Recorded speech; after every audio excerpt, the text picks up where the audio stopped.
आदमी का स्वार्थ। पेड़ के पास क्यों आता था बच्चा। उस बालक को मानो सेब के उस पेड़ से स्नेह हो गया था और वह पेड़ भी बालक के साथ खेलना पसंद करता था। समय बीता और समय के साथ साथ नन्हा सा बालक कुछ बड़ा हो गया। अब उसने रोजाना पेड़ के साथ खेलना छोड़ दिया था।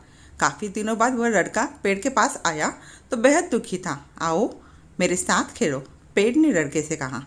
मैं अब नन्हा बच्चा नहीं रहा और अब पेड़ पर नहीं खेलता, लड़के ने जवाब दिया। मुझे खिलौने चाहिए, इसके लिए मेरे पास पैसे नहीं है। मैं पैसे कहाँ से लाऊं? अच्छा तो तुम इसीलिए दुखी हो, पेड़ ने कहा। मेरे पास पैसे तो नहीं है, पर तुम मेरे सारे सेब तोड़ लो और बेच दो, तुम्हें पैसे मिल जाएंगे। यह सुनकर लड़का बड़ा खुश हुआ। उसने पेड़ के सारे सेब तोड़ लिए और चलता बना। इसके बाद वह लड़का फिर पेड़ के आसपास दिखाई नहीं दिया। पेड़ दुखी रहने लगा। अचानक एक दिन लड़का फिर पेड़ के पास दिखाई दिया। वह अब जवान हो रहा था। पेड़ बड़ा खुश हुआ और बोला, आओ मेरे साथ खेलो। मेरे पास खेलने के लिए समय नहीं है, मुझे अपने परिवार की चिंता सता रही है।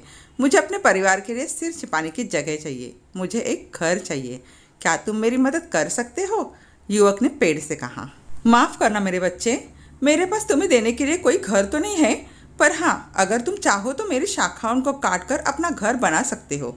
युवक ने पेड़ की सभी शाखाओं को काट डाला और खुशी खुशी चलता बना। उसको प्रसन्न जाता देखकर पेड़ प्रफुल्लित हो उठा। इस तरह नन्हे बच्चे से जवान हुआ दोस्त फिर काफी समय के लिए गायब हो गया और पेड़ फिर अकेला हो गया। उसकी हंसी खुशी उससे छीन गई। काफी समय बाद अचानक एक दिन गर्मी के दिनों में वही युवक से अधेड़ हुआ व्यक्ति पेड़ के पास आया तो पेड़ खुशी से फूला नहीं समाया, मानो उसकी जिंदगी वापस आ गई हो। पेड़ ने उससे कहा, आओ मेरे साथ खेलो, आओ मेरे साथ खेलो। मैं बहुत दुखी हूँ, उसने कहा। अब मैं बूढ़ा होता जा रहा हूँ। मैं एक जहाज पर लंबे सफ़र पर निकलना चाहता हूँ ताकि आराम कर सकूँ। क्या तुम मुझे एक जहाज़ दे सकते हो? पेड़ बोला, मेरे तने को काट कर जहाज़ बना लो।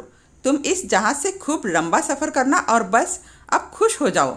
बालक से अधेड़ बने व्यक्ति ने पेड़ के तने से एक जहाज़ बनाया और सफ़र पर निकल गया और फिर गायब हो गया। काफ़ी समय के बाद वह पेड़ के पास फिर पहुंचा। माफ़ करना मेरे बच्चे, अब मेरे पास तुम्हें देने के लिए कुछ भी नहीं बचा है। अब तो सेब भी नहीं रहे। पेड़ ने बालक से कहा। मेरे दांत ही नहीं है कि मैं सेब चबाऊं, उसने उत्तर दिया। अब वो तना भी नहीं बचा जिस पर चढ़कर तुम खेलते थे, पेड़ ने कहा। अब मेरी उम्र मुझे पेड़ पर चढ़ने की इजाज़त नहीं देती, रूंधे गले से उसने कहा। मैं सही मानों में तुम्हें कुछ दे नहीं सकता। अब मेरे पास केवल मेरी बूढ़ी मृतप्राय जड़ें ही बची है, पेड़ ने आंखों में आंसू लाकर कहा। अब मैं ज़्यादा कुछ नहीं चाहता हूँ तो बस एक आराम करने की जगह। मैं इस उम्र में अब बहुत थका सा महसूस कर रहा हूँ, उसने कहा। वाह, ऐसी बात है। पेड़ की पुरानी जड़ें टेक लगाकर आराम करने के लिए सबसे बढ़िया है। आओ मेरे साथ बैठो और आराम करो। पेड़ ने खुशी खुशी उसको आराम करने की दावत दी। वह टेक लगाकर बैठ गया।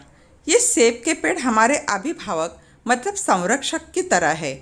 जब हम बच्चे होते हैं तो माता पिता के साथ खेलना पसंद करते हैं।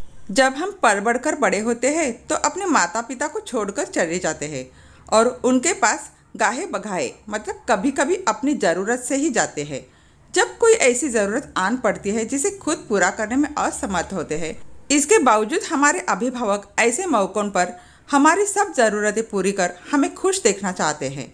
आदमी कितना क्रूर है कि उस सेब के पेड़ का फल तो फल, उसकी शाखाएं और तने तक काट डालता है, वह भी अपने स्वार्थ के खातिर। इतना क्रूर कि पेड़ काटते समय उसे जरा भी उस पेड़ पर दया नहीं आई जिसके साथ बचपन से खेला, उसके फल खाए और उसके साये में मीठी नींद का मजा लिया। इंसान का स्वार्थ कभी पूरा नहीं होता, भूल जाता है वो कभी कभी अपने अभिभावकों को।